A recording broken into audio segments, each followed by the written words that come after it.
সবাইকে শুভ সকালের অনেক অনেক শুভেচ্ছা জানিয়ে অনুরাগের ছোঁয়ার আজকের পর্বের রিভিউ শুরু করছি। শুরুতেই ফার্মা বলছে তুমি সুদীপা আর সুদীপা বলছে তুমি ফার্মা। তখন ফার্মা বলছে আদিত্য বলেছিল তুমি নাকি খুব মেধাবী স্টুডেন্ট, খুব ব্রিলিয়ান্ট, গ্রামের গার্ব। মনে মনে বলছে তাছাড়া মুখ দেখেও বোঝাই যাচ্ছে। আবার এটাও মনে মনে বলছে এরকমটা আমার কেন মনে হচ্ছে যেন মনে হচ্ছে জন্মের আগে থেকে ওই আমার চেনা এতটা টান এতটা আপন কেন মনে হচ্ছে। অন্যদিকে সুদীপাও মনে মনে বলছে মাত্র দুটো কথা শুনেই কেন আমার এরকমটা মনে হচ্ছে যেন ওকে আমি অনেক দিন থেকে চিনি, ও আমার আপন কেউ, এই টানটা আমি কেন অনুভব করছি। সুদীপা বলছে ফার্মা বলছে মেয়েটাকে দেখেই মনে হচ্ছে মেয়েটা খুব ভালো। এবার তো ভাই বোনরা বলছে এটা তুই কি করলি, এখন এই মেয়েকে মানে মা ঘরে তুলবে তো ওটাই তো চিন্তা করছি। তুই এত হাটকাটি সিদ্ধান্ত নেওয়ার আগে একবারও বাড়িতে বলবি না তাই বলছে। ওদিকে বলতে না বলতে অবিকে তার মা ফোন করেছে। তখন অনির্বাণ বলছে হ্যালো হ্যালো করতে থাক, বলবি নেটওয়ার্ক নেই তো সেই মতো করে তাই করছে। এবার ফার্মা বলছে সুদীপাকে আদিত্য তোমাকে আমার কথা বলেছে। সুদীপা বলছে না মিস্টার চৌধুরীর সাথে আমার অত কথা হয়নি, আমি শুনে ফেলেছিলাম তোমার নাম, তবে আমি জানি আমাদের অনেক বছর আগেই দেখা হওয়ার কথা ছিল। অনেক বছর আগে। ফার্মা বলছে মানে আমি কিছু বুঝতে পারছি না, তুমি কি বলছো, আমার কি এরকমটা তো মনে হয়নি। তাই বলছে। তখন ওদিক থেকে পুরোহিত মশাই এসে মন্দিরে প্রণাম করতে বলছে ওদেরকে নববিবাহিত দম্পতিকে। তো সুদীপার মা এগিয়ে এসে বলছে যে জামাই তুমি না থাকলে আমাদের মেয়েটার যে কি হতো, দাদা চলে যাওয়ার পর সত্যি তুমি ওর পাশে দাঁড়ালে না হলে যে মেয়েটার কি হতো। তখন ওদিকে ফার্মা মনে মনে বলছে আমি কি আদিত্যকে জিজ্ঞাসা করব, ওরা ওকে জোর করে বিয়ে দেয়নি তো। তখন মানে সুদীপ আর মা বলছে তুমি যদি নিজে এসে বিয়ের কথাটা না বলতে বাবা তাহলে কি যে হতো। তখন ফার্মা মনে করে যে না, তার মানে আদিত্যই নিজে গিয়ে বিয়ের কথাটা বলেছে। এদিকে আদিত্য প্রণাম করতে যায় আর ওদিকে ফার্মার চোখে জল দেখে আবার অনির্বাণের স্ত্রী সংচারী বলছে বাবা তোমার চোখে আবার জল কেন না, আসলে চোখে জল আসে হাই আনন্দে না হাই দুঃখে, তো এরকম একটা সন্দেহ করছে। আর কি ফার্মা চুপ করে আছে তো আদিত্য গিয়ে প্রণাম করছে। এদিকে সুপা বলছে আমি জানি মিস্টার চৌধুরী যে আপনার কোনো দায় নেই।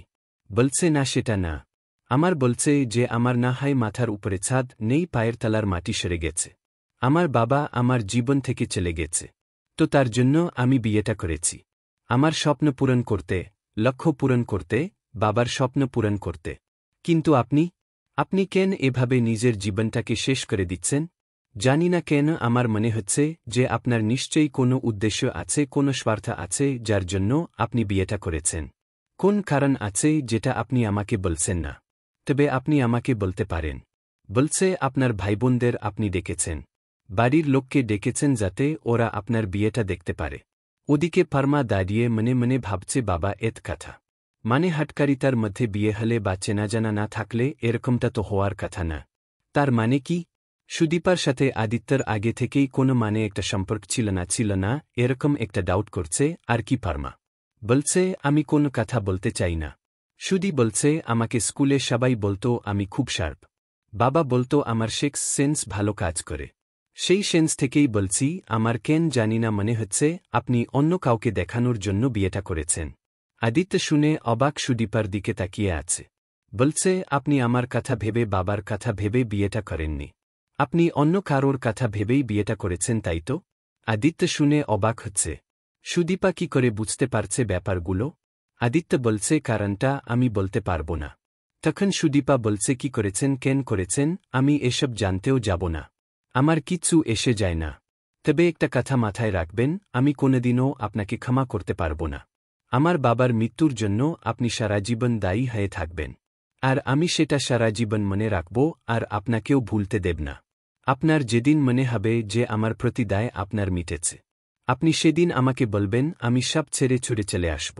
যদি বলেন এক্ষুনি তো এক্ষুনি, কিন্তু আমি আমার বাবার স্বপ্ন পূরণ করবি। তাই বলছে ফার্মা বলছে মনে মনে ওদিকে পিসি প্রার্থনা করছে যাতে ওরা সুখী হয়। আর ফার্মা মনে মনে বলছে যে এই মেয়েটার সাথে তো আমার কিছু নেই, কিন্তু তুমি আদিত্য আমি কি করবে এবার, আমি তো সব দিক থেকে শেষ। তাই বলছে ওদিকে আব্রজিৎ যুদ্ধে যাবে বলে ঠিক করে তার সার তাকে বারণ করছে, তুমি নিউলি ম্যারিড বলে তাতে কি হয়েছে? স্যার বলে না, তোমার বউ আমাকে বললে আমি কি উত্তর দেব? বলছে যে সে আপনাকে কে বিরক্ত করবে না, স্যার তাকে দেখার লোক আছে বলে। মানে বলছে আমাদের জয়েন্ট ফ্যামিলি স্যারশি উইল বি অলরাইট, আপনি চিন্তা করবেন না। ফলে ব্রেভো এরকম একটা সিদ্ধান্ত মানে সে এবার যুদ্ধে যাবে ঠিক করে। সে তার প্রাণ থাকুক বা না থাকুক সে সেগুলোর পরোয়া করছে না, কারণ সে জানে তো যে সে না থাকলে তার স্ত্রী ভালো থাকবে। তাই সে এতবাদ একটা সিদ্ধান্ত নিয়েছে। তার স্যার চলে যাওয়ার পর বলছে, তুমি না থাকলে আমি জানতেই পারতাম না ফার্মা যে প্রেম কাকে বলে, ভালোবাসা কাকে বলে। তবে ভালোবাসার জন্যই আমি সব কিছু ছাড়তেও রাজি আছি, এমনটা করে বলছে। আর বড়মাকে বলছে তুমি ভালো থেকো। বড়মা এবার সুদীপা নিজের বাড়িতে আসে, সবাই নিয়ে আসে। আর এদিকে অবিকে তো মা বারবার ফোন করে যাচ্ছে, তো বলছে দাদাভাই আমি কি করি বলতো, মা বারবার ফোন করছে। তখন আদিত্য কথা বলে বলছে যে চিন্তা করো না, আজকে রাতে আমরা ফিরে আসবো বলে তোমরা কেউ ফোন তুলছ না, আমি তো বুঝেই উঠতে পারছি না বলে চিন্তা করো না, আজকেই বাড়ি ফিরছি, ফিরতে ফিরতে ভোর হবে বলে। তোমার গলাটা কেমন শোনা, কি হয়েছে বলে যে এসে বলবো। ওদিকে বোন তো ব্লক করতে ব্যস্ত, কিন্তু লোকজনেরা এত কথা বলছে। সে যখন বলছে একটু ভালো ভালো কথা গ্রাম সম্পর্কে, মাটির গন্ধ ভেসে আসে। বলে গন্ধ কেন বলছো, আমরা কি তাহলে প্লেটগুলো পাল্টে দেব, মানে সবার খাওয়ার ব্যবস্থা করেছে। তো বলে না আমি সেই কথা বলছি না, আবার ব্লগ করতে যাচ্ছে। তো আবার বলছে আর কি এই বিয়েটা, বলে এই বিয়েটা বলছো কেন, বল দাদার বিয়েটা। বলছে ধুর বাবা ব্লগ করছে, এত কথা বলছে।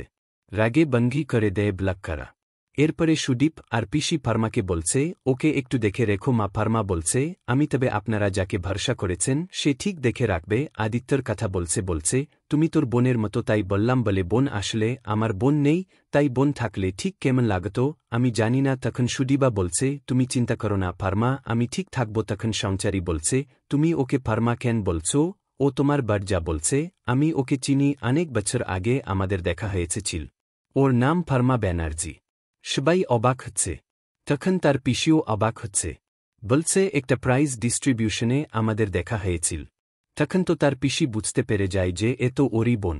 তো বলছে এ কেমন ভাগ্যের নিয়তি, মানে কেমন ভবিতব্য কি চাইছো ভগবান, তুমি এইভাবে দুই বোন আবার একসাথে। ফার্মা বলছে সেইখানে তুমি ফার্স্ট হয়েছিলে, আর মানে আমাকে হারিয়ে তুমি ফার্স্ট হয়েছিলে, কিন্তু নিজের প্রাইজটা তুমি আমার সাথে ভাগ করে নিয়েছিলে তুমি, সেই বলে হ্যাঁ। সুদীপা বলছে আমাদের বন্ধু হওয়ার কথা ছিল, আমাদের আবার দেখা হওয়ার কথা ছিল, সেই দেখাটা হয়েছে, বন্ধু হওয়ার কথা ছিল, জানি না সেটা হবে কিনা। বর্মা এবার হাসছে, মানে বর্মা খুশি তাকে পেয়ে। আদিত্য বলছে আপনার কিছু নেওয়ার থাকলে আপনি নিয়ে নিন, আমাদের এক্ষুনি বেরোতে হবে। তো গ্রামের লোকজন বলছে এক্ষুনি, বাবা পিসি বলছে সকাল সকাল না হয় বেরোতে, একটু নিয়ম কানুন। তখন সুদি বলছে না এমনিতেই কাল ওষুধ চলছে, সেটাও তো মানতে পারিনি, তো বাকি নিয়ম না হাই থাক, ওদের বাড়ির কথা অনুযায়ী হবে, এমনটা বলছে আর কি। তেই বলে সুদীপা ঘরের ভেতর চলে যা, যেহেতু বলল কিছু নেওয়ার থাকলে নিন। তো ঘরের ভেতরে গিয়ে সে তার বাবার ছবিটা জড়িয়ে ধরে কাঁদতে থাকে, খুব কাঁদছে। ফার্মা বাইরেই শোনে যে ওর বাবা মা কেউ নেই। তো ফার্মার খুব খারাপ লাগে যে আমার তো বাবা মা সবাই আছে, বাবা মা ছাড়া জীবনটা কেমন হতে পারে, শুনে খারাপ লাগে ফার্মার। তো ফার্মা গেছে দৌড়ে সুদীপার কাছে। সুদীপাকে কাঁদতে দেখে ফার্মার খুব খারাপ লাগে, বলছে যে কেঁদো না সুদীপা, আমরা আছি তো, আমরা সবাই তোমার পাশে আছি, আমরা সবাই তোমাকে দেখে রাখব, তোমার কোনো অসুবিধা হবে না। ফার্মা তো সুদীপা তো কেঁদেই যাচ্ছে। ফার্মা তখন সুদীপাকে জড়িয়ে ঘরে, আর সুদীপা কাঁদতেই থাকে। দুই বোনের এরকম অদ্ভুত টান দেখে অবাক হচ্ছে, বলছে যে কেমন লীলা ভগবান তোমার, দুই বোনকে এভাবে সামলাচ্ছে, এক বোন আরেক বোনকে সামলাচ্ছে, দুজনে দুজনকে আঁকড়ে ঘরে আছে। ওদের কি তবে সত্যিটা বলে দেব তা ভাবছে না। অনাথ আশ্রম থেকে আনা মেয়েদের যদি ওদের শ্বশুর বাড়িতে মেনে না নেয় তার চেয়ে বরঞ্চ ওরা যে পরিচয় নিয়ে বেঁচে আছে সেই পরিচয়ই থাক, তাই বলছে। ওদিকে তো ভাই বোনগুলো একদম কবজ ডুবিয়ে খাচ্ছে, অনির্বাণের স্ত্রীও আছে, সবাই মিলে খুব আতিথেয়তা করছে, বলে আরেকটু দি বলে না আর পারছি না, অনেক হয়েছে, খুব ভালো হয়েছে বলে, আসলে এত কম সময়ের মধ্যে তো আমরা সেইভাবে আরেন যে করে উঠতেও পারিনি, তাই বলছে। এবার তো অবি বলছে আর কি আমাদের এবার বেরনো উচিত, মা তো চিন্তা করছে। তখন মানে অনির্বাণ বলছে চিন্তা করিস না, ও তো বর্মার সাথে কথা বল। তো এবার কাকাবাবু মানে গ্রামের আর কি একজন বলছে যে আমি দেখে আসছি, যে কি দেরি হচ্ছে কেন। তখন সংচারী বলছে না কাকাবাবু আপনি বসুন, আমি দেখে আসছি। গিয়ে দেখছে যেরকম কান্নাকাটি চলছে, আর দুজন মানে ফার্মা সুদীপা দুজনকে জড়িয়ে আছে। দৌড়ে এসে অনির্বাণকে বলছে, জানো দুজন দুজনের কি মিল, দুই যা বলে তো মনে হচ্ছে না, মনে হচ্ছে অনেক বছর আগে মেলায় হারিয়ে যাওয়া দুই বোন। অনির্বাণ বলছে, ব্যাস, যে কিছু একটা দেখলে আমনি গসিপ করতে শুরু করে দিলেন না, চুপ করো, এমনি অনেক রাত হয়ে গেছে। তখন কেউ বলছে, আর কি আদিত্যকে, যে অনেকটা রাত হয়ে গেছে, আমাদের বা বেরোতে হবে। এদিকে আদিত্য যাই তখন ভেতরে গিয়ে দেখছে যে সুদীপা তো খুব কাঁদেছে, পাবার জন্য দেখে খারাপ লাগে, আর ফার্মা তাকে সামলাচ্ছে। তো আদিত্য দেখে আছে দুজনকেই। আর এখানে কিন্তু আজকের পর্ব শেষ হয়ে যা। তো বন্ধুরা, এই ছিল আজকের পর্বের রিভিউ। ভালো লেগে থাকলে পর্বকে লাইক কমেন্ট করে জানাতে ভুলবে না, আর আমাদের সাথে জুড়তে চ্যানেলকে সাবস্ক্রাইব করতে একদমই ভুলবে না। দেখা হচ্ছে তোমাদের সাথে আগামীকালকে। সবাই খুব ভালো থাকবে। আজকের মতো এই পর্যন্তই।